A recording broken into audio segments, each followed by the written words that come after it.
The survey ship Endless Wonder drifted silently through the outer edges of an unremarkable solar system. Captain Zillith stood on the command deck, his four eyes blinking independently as he studied the holographic display. His transparent skin showed the gentle flow of purple blood through his veins as he turned to his science officer. "Trill, run another scan. I think I'm seeing something unusual from the third planet." Trill, a slender being with silver scales and 6 delicate fingers on each hand, tapped rapidly on the control panel.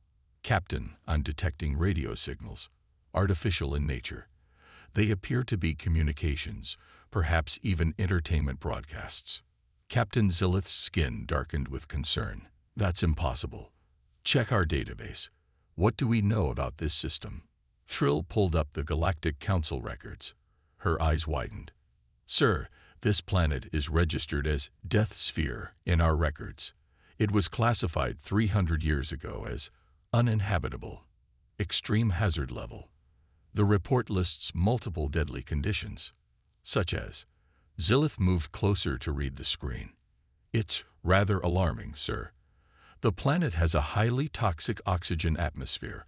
Over 70% of its surface is covered in corrosive dihydrogen monoxide. It experiences wild temperature swings from freezing to burning within a single rotation, and its gravity is almost twice what most spacefaring species can comfortably tolerate.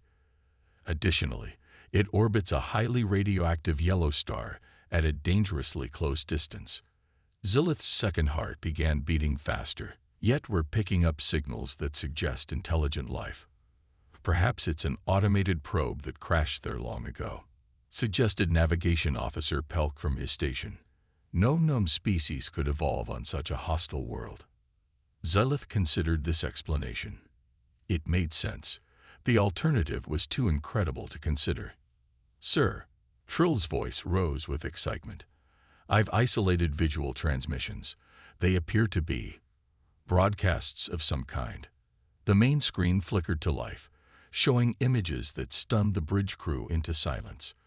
Bipedal creatures moved about on the deadly planet's surface, completely exposed to its toxic atmosphere. They appeared to be building structures, operating vehicles, and even playing in the corrosive liquid that covered most of the planet.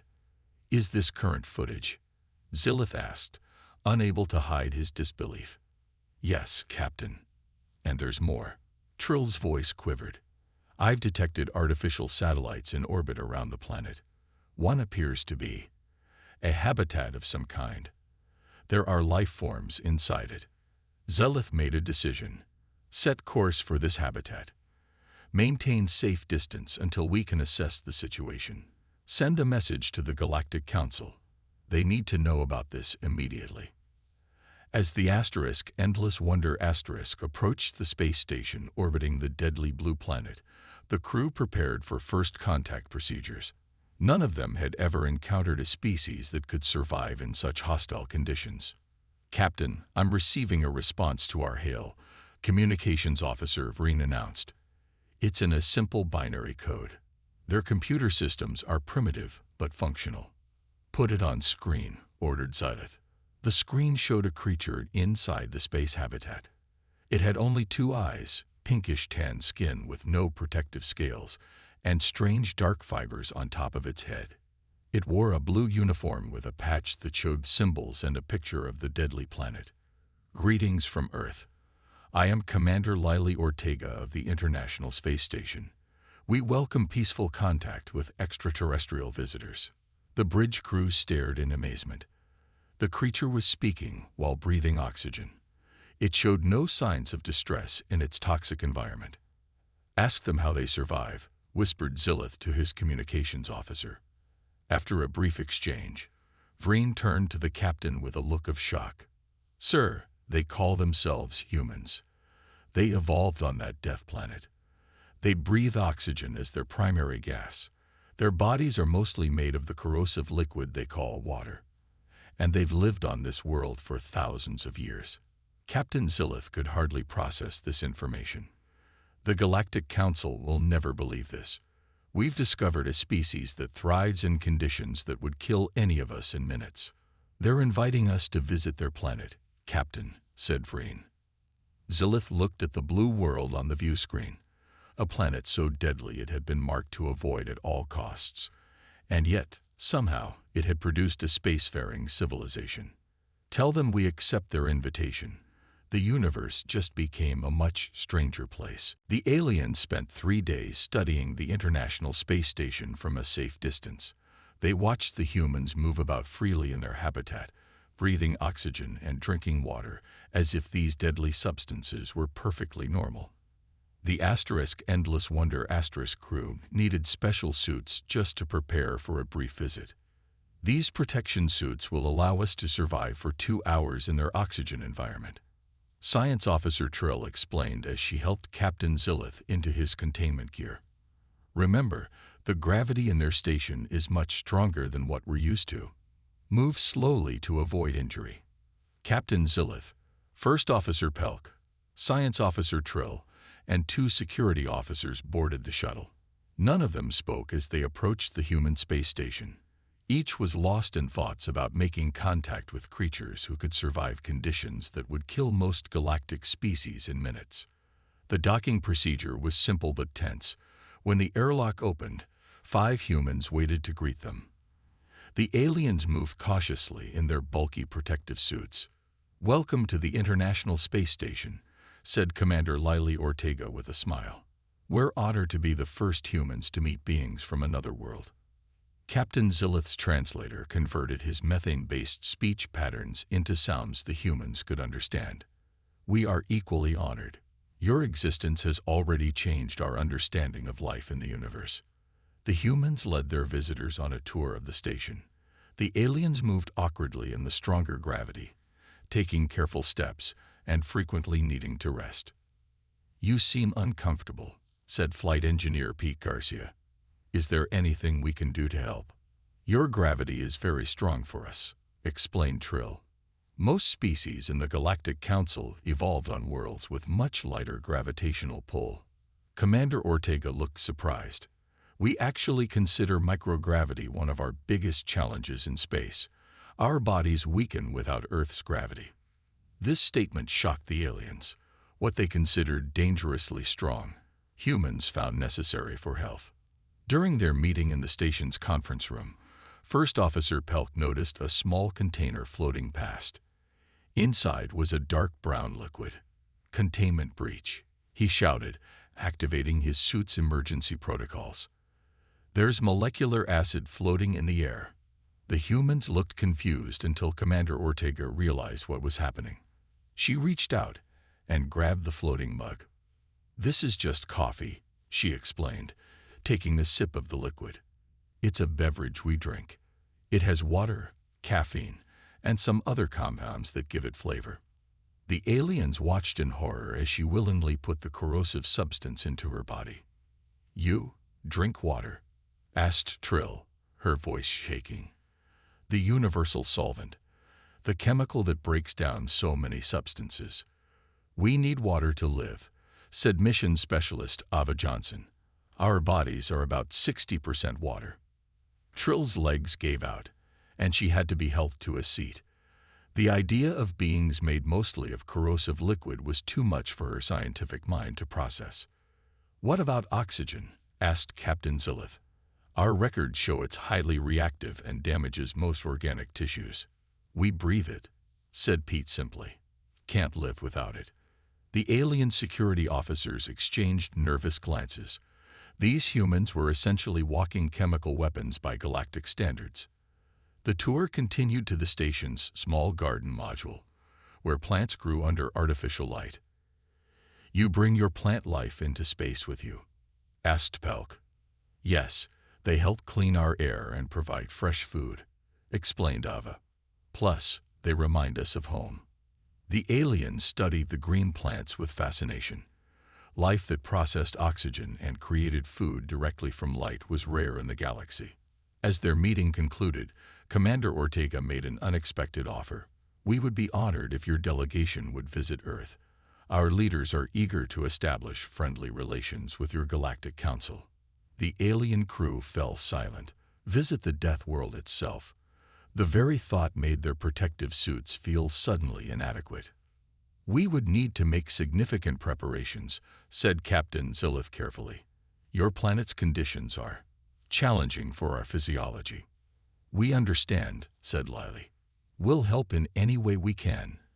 As they returned to their ship, Captain Zillith knew the Galactic Council would be stunned by his report. Humans didn't just survive on their deadly world. They were shaped by it, dependent on its harsh conditions, and apparently eager to share it with the universe. "Prepare a transmission to the Council," he told Communications Officer Vreen. "Tell them we found something impossible. Life that drinks acid, breathes fire, and thinks it's perfectly normal." News of the alien contact spread quickly on Earth. In just 3 days, every person on the planet knew that aliens had visited the International Space Station. World leaders met in emergency sessions, news channels ran non-stop coverage, and social media exploded with theories and excitement. At NASA headquarters in Houston, Director Alan Pierce had barely slept since the first contact. He rubbed his tired eyes as he faced a room full of government officials. "The aliens have agreed to visit Earth in 1 week," he announced. "They're called Vordaxians, from a planet about 40 light-years away. They'd breathe methane instead of oxygen and find our gravity dangerously strong." Secretary of State Vanessa Douglas nodded. "We need to build a special facility for them, somewhere isolated but accessible. Any suggestions?" "We have a research center in Colorado that could work," said Alan. "It's at high altitude where our air is thinner, which might be easier for them.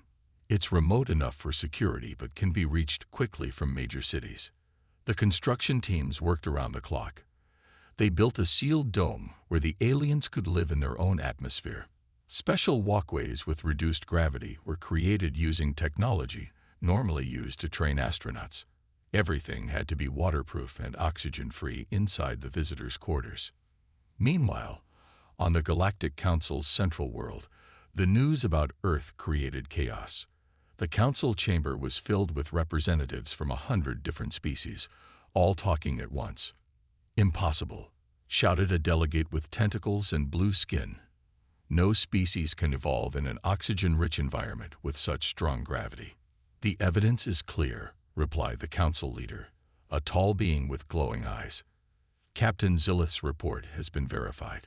These humans not only survive in those conditions, they have built a thriving civilization." "Then they must be incredibly dangerous," said another delegate. "Any species that evolved on such a death world would be physically superior to most of us." The council leader raised a hand for silence.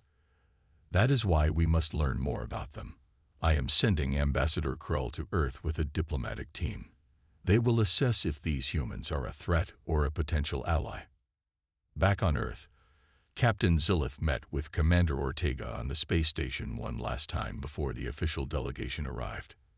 "Your people should understand something," he said carefully. "The Galactic Council has never encountered a species like yours. Many are afraid." Lily smiled. "Because we drink water and breathe oxygen."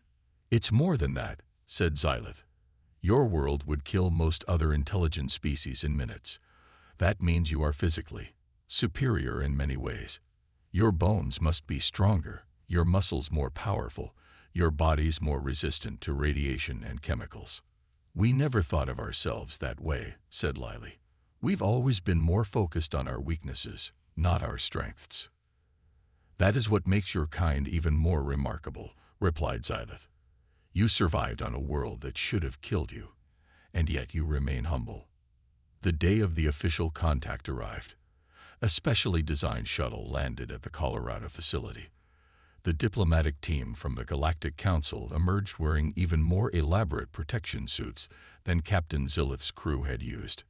Ambassador Krell, tall and thin with 6 limbs and skin that shifted colors with his emotions, led the group. Beside him walked representatives from 7 major galactic species. Each moved awkwardly in the Earth gravity, even with the special walkways designed to reduce its effect. President Howard Mitchell waited to greet them, along with leaders from 50 nations. Cameras broadcast the historic moment to billions of people around the world.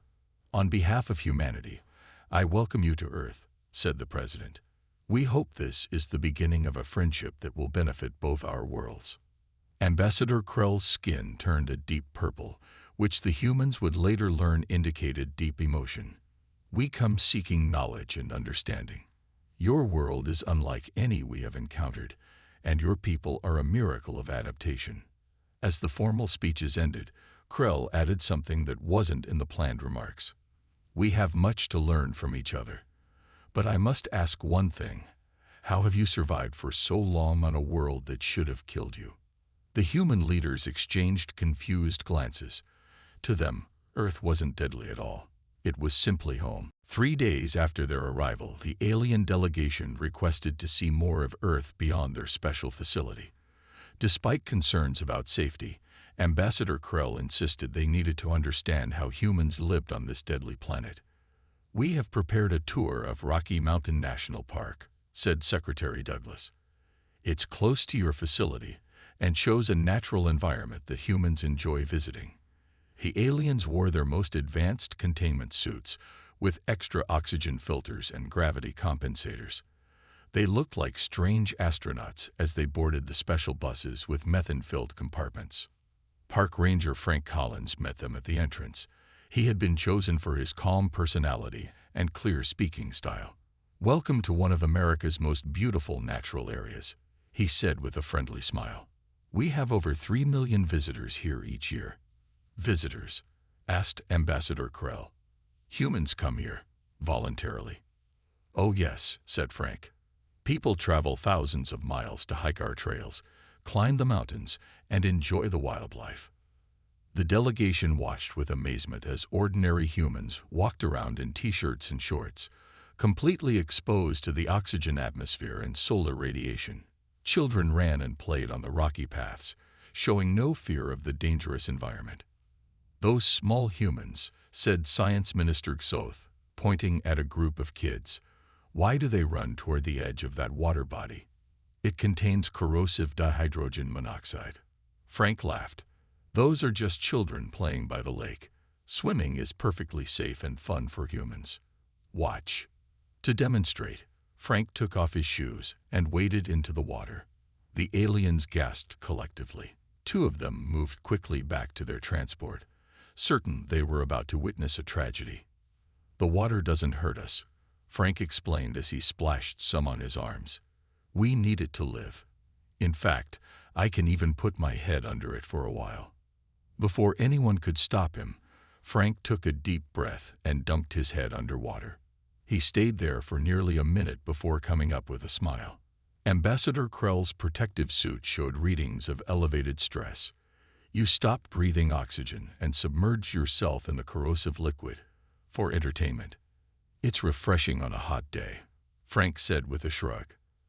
As the tour continued, they encountered a group of rock climbers scaling a steep cliff face. The aliens watched in horror as humans hung from tiny handholds hundreds of feet above the ground. "Are those criminals being punished?" asked a delegate with 4 arms. "No, they're athletes enjoying a challenging climb," explained Vanessa Douglas. "Rock climbing is a popular hobby. Your species seeks out danger for pleasure." Ambassador Krell's voice contained his belief. Later that day, they visited a small town near the park. Humans were eating at outdoor restaurants, shopping, and going about their lives in the full Earth conditions. In an ice cream shop, the aliens watched children eating frozen treats. "You feed your young frozen chemicals?" asked Science Minister Xoth. "It's just ice cream," explained Frank. "Milk, sugar, and flavorings. Would you like to see how it's made?" The aliens agreed, though they couldn't sample the food.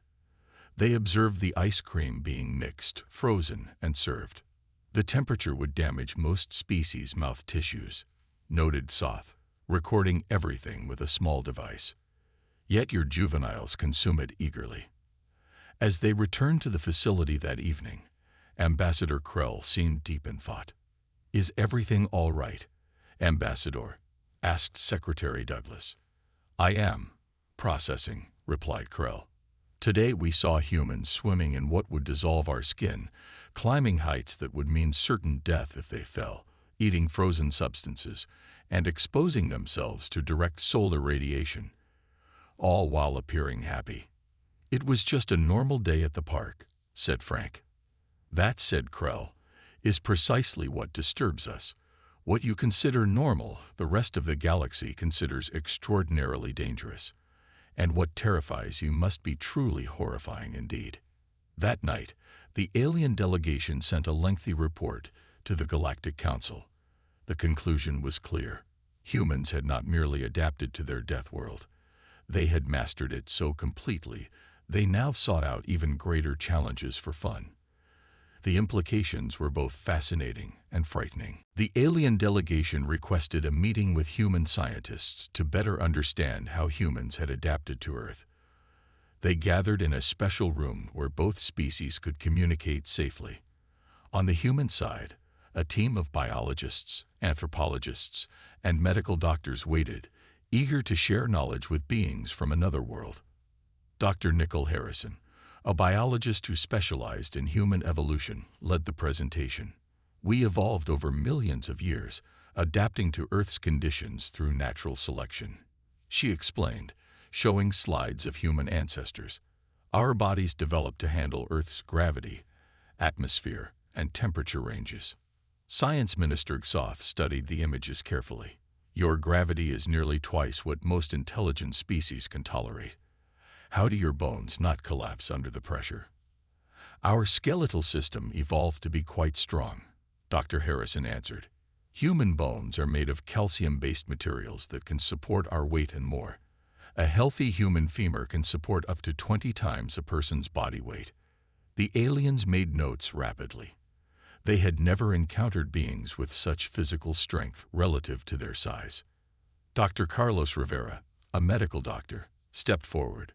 "What might surprise you most is our immune system. Our bodies constantly battle millions of microscopic organisms that live all around and even inside us. You have parasites living inside you." Ambassador Krell's voice rose in alarm. "We call them bacteria and viruses," Dr. Rivera clarified. "Some are harmful, but many are actually helpful or even necessary for our survival. Our bodies maintain a complex balance with these microorganisms." The aliens looked at each other in shock. The idea of willingly hosting other life forms inside one's body was completely foreign to them. Next, Dr. Maya Patel, an anthropologist, showed maps of human settlements across Earth. Humans have built civilizations in almost every environment on our planet: deserts, Arctic regions, high mountains, humid jungles, and crowded cities. The temperature variation in these regions is greater than the difference between some habitable planets in our galaxy, noted one of the alien delegates. "Yes, humans are remarkably adaptable," agreed Dr. Patel.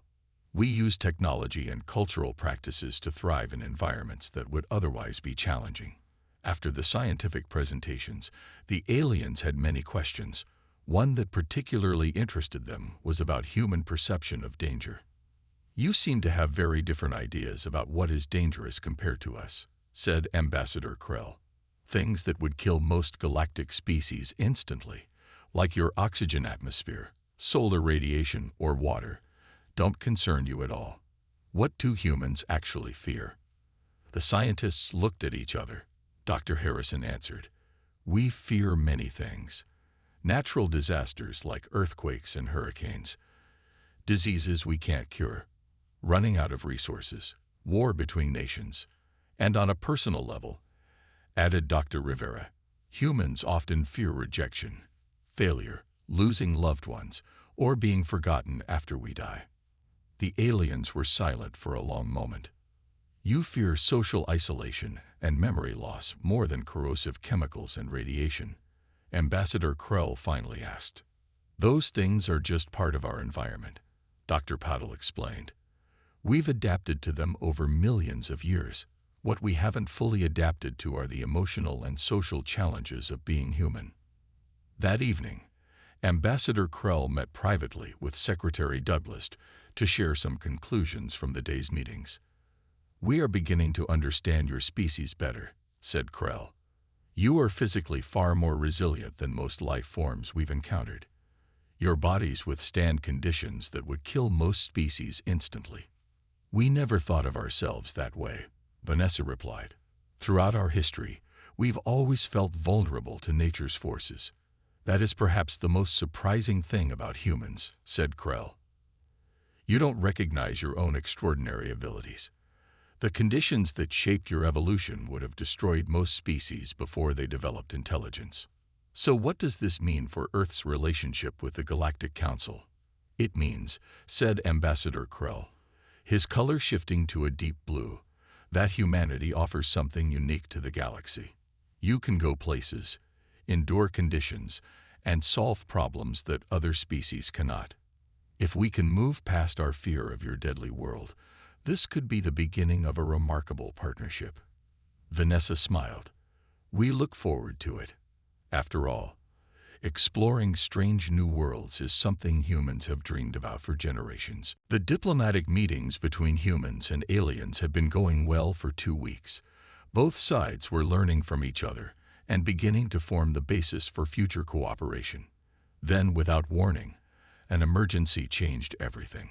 Alarms sounded during a morning meeting at the Colorado facility.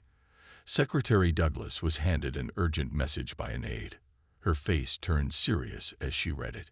Ambassador Krell, we have just received news of a situation that may concern you, she said. One of your research stations orbiting Jupiter has sent a distress signal. Their environmental systems are failing. Ambassador Krell's skin turned a pale gray. How many researchers are stationed there? Our space agency detected 12 life forms on board, replied Secretary Douglas. The message indicates they have less than 30 hours before their life support fails completely. The alien delegation erupted in concerned conversation. Science Minister Xoth approached the humans. This is a grave situation, he explained. That station houses scientists from 3 different species. None can survive exposure to the conditions if their environmental systems fail. Even in their emergency suits, they can only last 48 hours. Do you have rescue ships nearby? Asked Alan Pierce. Our nearest vessel is 4 days away, said Ambassador Krell. By the time it arrives, it will be too late. The room fell silent. Then NASA Director Pierce spoke up. We might be able to help. We have a ship docked at our lunar base that could reach Jupiter's orbit in 20 hours. The aliens stared at him in disbelief. Humans can travel that distance so quickly, asked Xoth. The Endeavour is our newest deep space vessel, Pierce explained. It was designed for rapid response missions in our solar system. But even if you reach them, said Krell, how would your humans survive the conditions necessary for the rescue? The interior of that station is methane-based with low gravity and temperatures that would freeze your body solid. Captain Samantha West stepped forward. She had been observing the diplomatic meetings as part of Earth's space agency team. My crew is trained for extreme condition rescues, she said confidently. We have suits that can protect us from the cold and provide oxygen. The low gravity actually makes our job easier. The aliens looked at each other with uncertainty. Sending humans to rescue their people seemed dangerous, but they had no other options. Your offer is generous, said Ambassador Krell, but the Council has protocols about involving less advanced species in rescue operations. Less advanced. Captain West raised an eyebrow. With all due respect, Ambassador, your people are dying, and we're the only ones who can reach them in time. After a brief private discussion, the alien delegation agreed. Within 3 hours, Captain West and her crew of 6 were aboard the Endeavour launching from the lunar base toward Jupiter. The aliens watched the mission with a mixture of hope and fear from a special command center set up at the Colorado facility. They were still stunned by how quickly humans had mobilized for a dangerous rescue mission to save beings they had only just met.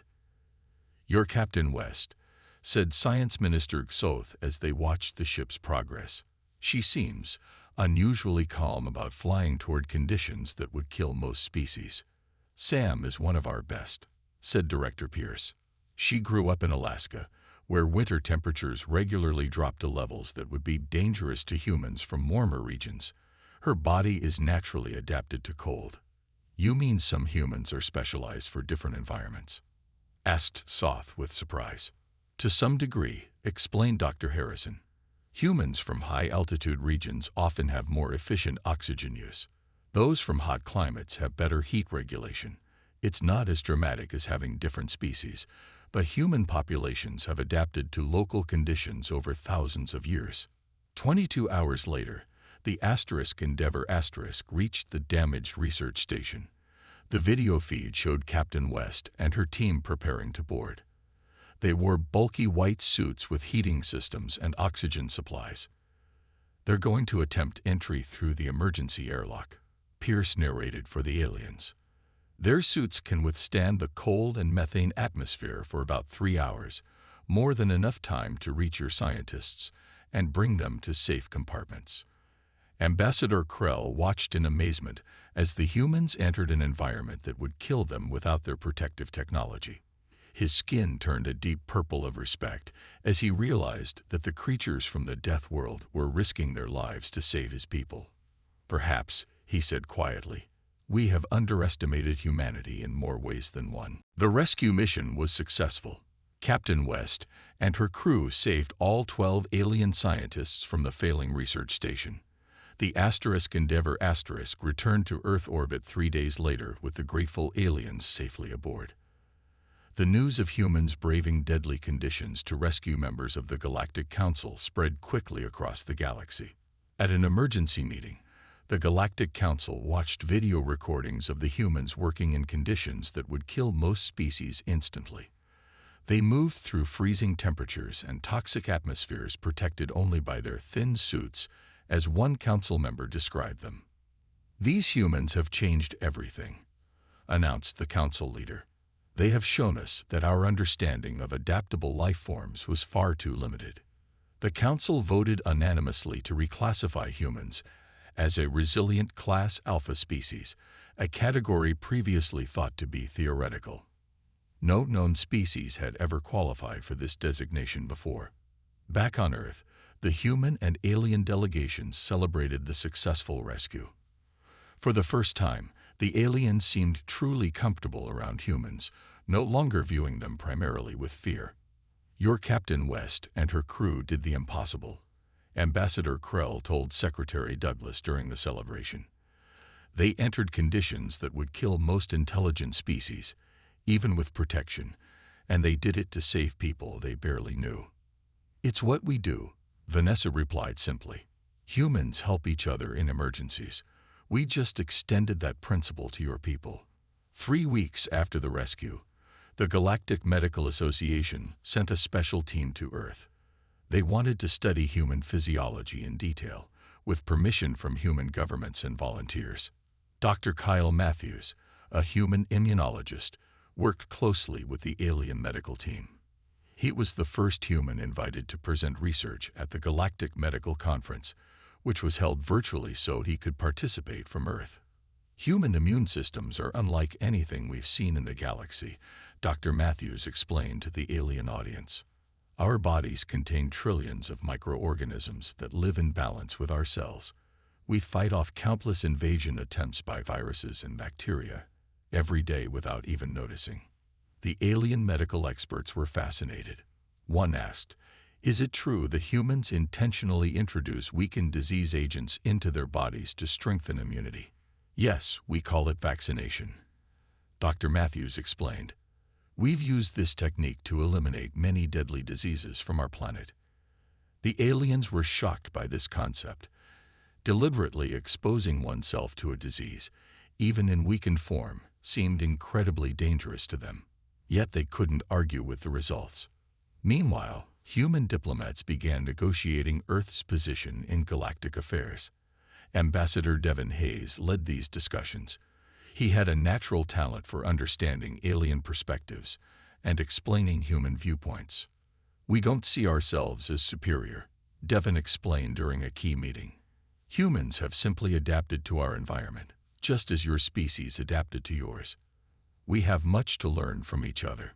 The aliens were impressed by how quickly humans grasped new concepts and adapted to unfamiliar diplomatic structures. Species that had been part of the Galactic Council for centuries often struggled with changes to protocols and procedures. Humans seemed to thrive on novelty and challenges. News outlets around Earth covered these developments extensively. People everywhere watched with excitement as humanity took its first steps into a larger community of intelligent beings. Children drew pictures of alien friends, scientists proposed new research collaborations, and businesses began thinking about galactic trade opportunities. 6 months after first contact, the Galactic Council made an unprecedented offer. They invited Earth to send representatives to the Council's central world, a planet with conditions carefully adjusted to accommodate the human visitors. "This is a historic day," President Mitchell announced to the world. "Humanity has been recognized not as a primitive species from a deadly world, but as equals with unique abilities and perspectives to contribute to galactic civilization." Ambassador Krell, now serving as the permanent Galactic Council representative to Earth, stood beside the president during the announcement. His skin had turned a deep gold color the humans had learned indicated respect and friendship. "When we first discovered your world," said Krell, "we called it Death Sphere and thought nothing could possibly live here. Now we understand that what we saw as deadly conditions actually forged one of the most remarkable species in the galaxy." 1 year after the first contact, Earth hosted the first Human Galactic Integration Summit. Representatives from 27 alien species gathered in the special facility in Colorado, which had been expanded to accommodate visitors from across the galaxy. Each alien delegation brought unique perspectives on how humans might contribute to galactic society. Captain Zillith, who had first discovered humans aboard the Endless Wonder had been appointed as the Galactic Council's official liaison to Earth. He watched with pride as human and alien scientists presented joint research projects. "When I first saw your planet, I thought my sensors were malfunctioning," Zillith told a group of human officials. "No intelligent life could possibly evolve in such hostile conditions, according to everything we knew. Now we understand that those very conditions made your species extraordinary." The summit focused on practical ways humans could work with alien species. The most promising area was exploration and emergency response. Humans could survive in environments that would quickly kill most other species, even with protective equipment. "Galactic exploration has been limited by the environmental needs of our explorers," explained Science Minister Xoth. "Many planets were classified as uninhabitable simply because our explorers couldn't survive there long enough to study them properly. Humans can help us reach these worlds." Another area where humans excelled was in rescue operations. The successful mission to Jupiter's orbit had proven that humans could enter dangerous environments and save lives when no other species could reach them in time. "We propose creating joint emergency response teams," suggested Captain Samantha West, who had been promoted after the Jupiter rescue. "Humans can handle high gravity, extreme temperatures, and toxic atmospheres better than most species. We can be the first responders in crisis situations."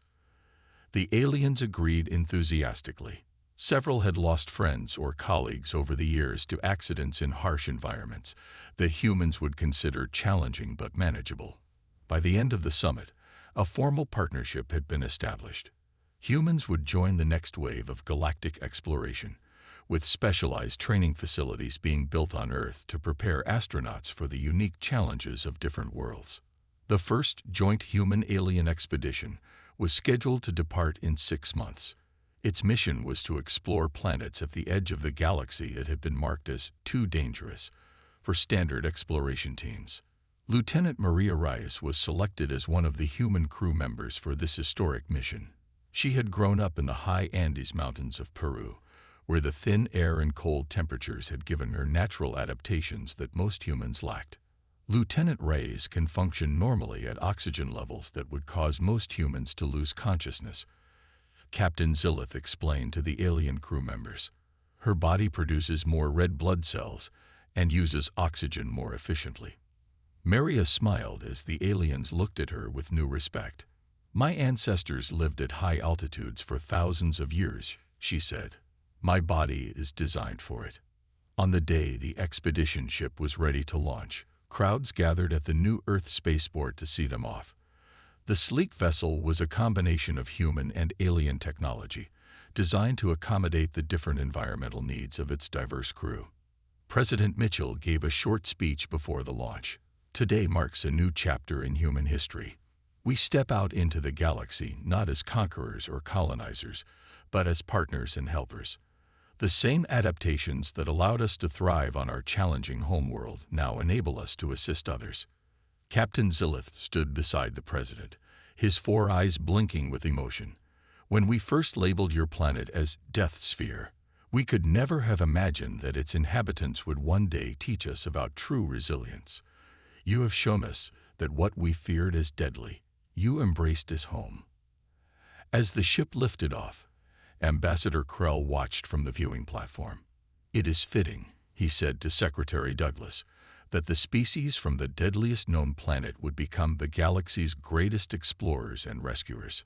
The expedition ship rose higher, becoming a bright point of light against the blue sky. Humans and aliens alike watched it go, united in the knowledge that the universe had suddenly become a much less frightening place. The children of Earth would grow up in a galaxy where their unique abilities were valued, and their deadly homeworld was no longer feared but respected. From Death World to Bridge World, said Vanessa Douglas softly. Not a bad journey for 1 year.